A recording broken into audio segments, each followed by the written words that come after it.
Yo, what's up, guys? It's your boy Bernie here along with Pete. Yo. And today, guys, we're here to talk about one of the biggest scandals that happened in NBA history. Of course, we're talking about the Tim Donaghy scandal. And if you guys don't know what that is, Tim Donaghy was a former NBA ref that was allegedly helping some sport betting books help fix games. And we know this because he didn't take a polygraph test in 2009. The FBI informed the NBA that he was doing this stuff. And I guess the biggest question now that we've gotten more news is that Tim Donaghy privately admits to fixing NBA games in the past. We know that the FBI agent that was working on this case also said that he wished he didn't inform the NBA as well because he felt that he probably could have gotten more refs in trouble and, maybe saved the league a little bit. And the biggest question I want to ask you, Peter, is this. If now that the only one person has gotten caught in Tim Donaghy and everyone views him as like a crazy dude now when you watch like his videos and when he talks about stuff, everyone's kind of like, this guy's a whack job. Because only one guy got caught, what do you think is going to the reputation of the league, especially now that sports betting is starting to become more prominent and a lot of people are going to start doing it now? Are people going to be skeptical of the league that already, I won't say, 50%, but let's say maybe 15% of people think that it's already fixed? What do you think is the perception now that this stuff has come out?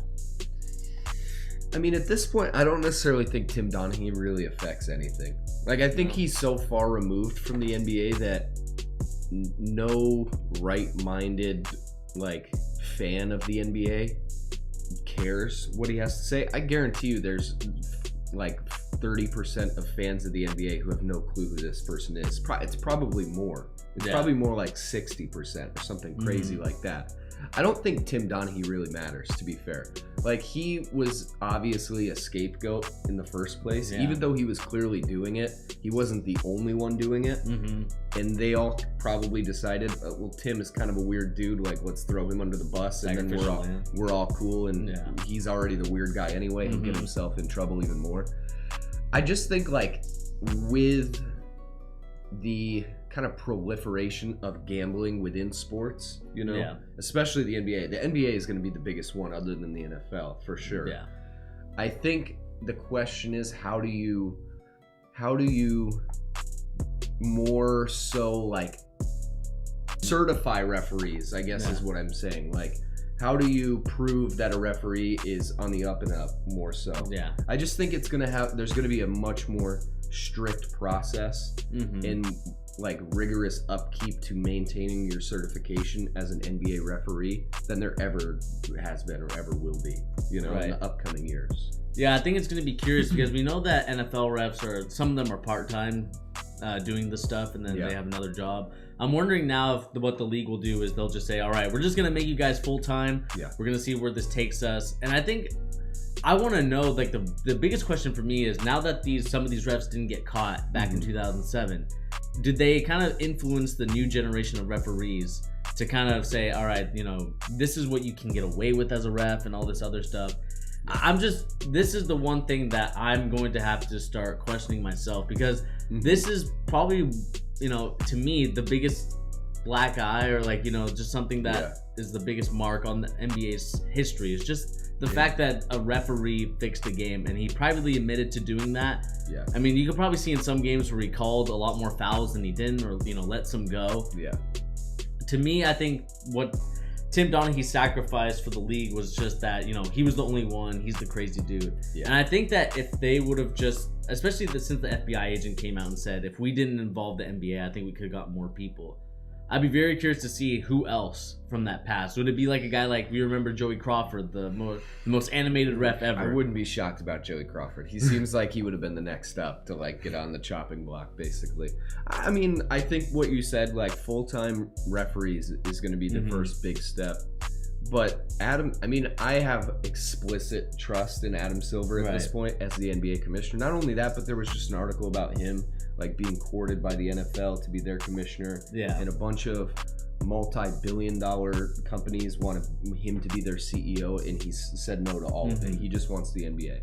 I trust him completely, and I think if he had any knowledge that those people were still in the NBA, or that there was just people who had connections to Tim Donaghy or that kind of situation, I think he would get rid of them really quickly. So if they're still there, I would be really surprised.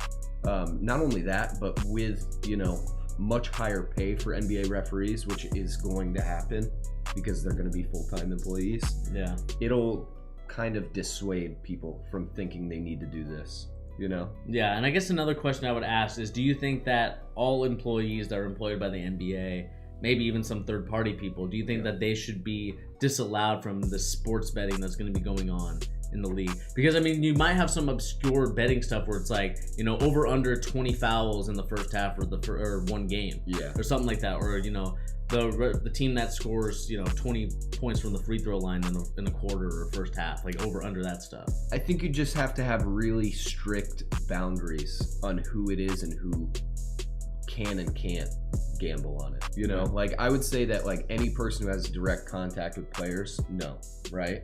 Anybody who has contact with day-to-day operations of teams, probably not either. And then obviously referees, no way.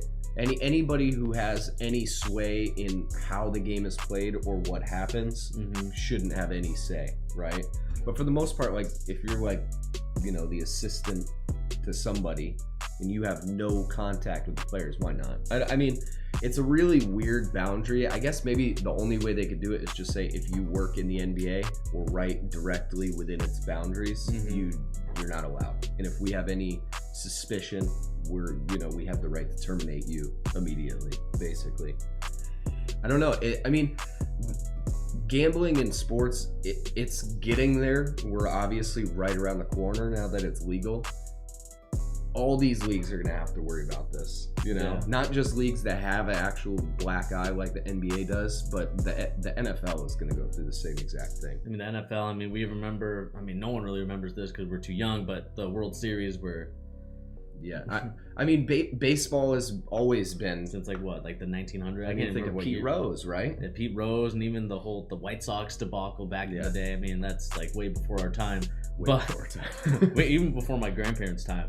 But I mean, this is just type of situation where I'm gonna be curious to see that Tim Donaghy, especially, you know, now that he's kind of back in the limelight, you know, clout chasing is at an all-time high now in this day and age, from everybody, rappers to NBA Tim Donaghy, I guess. NBA refs. It's kind of embarrassing. So if Tim Donaghy decides to come out with a book, like another book, or just more like an interview, like Good Morning America type of deal, what do you think is going to be, like, are people going to take what Tim Donaghy says as like facts? Or are they going to like be more invested or say maybe the NBA really did do this, or maybe the NBA, you know, is more corrupt, or there's a bigger situation going on in the NBA than we originally thought? Like, what would be your opinion if Tim Donaghy came out and said something? Honestly, I wouldn't believe him, to be totally honest with you. Like, the guy is just like, he's a crazy person, you know?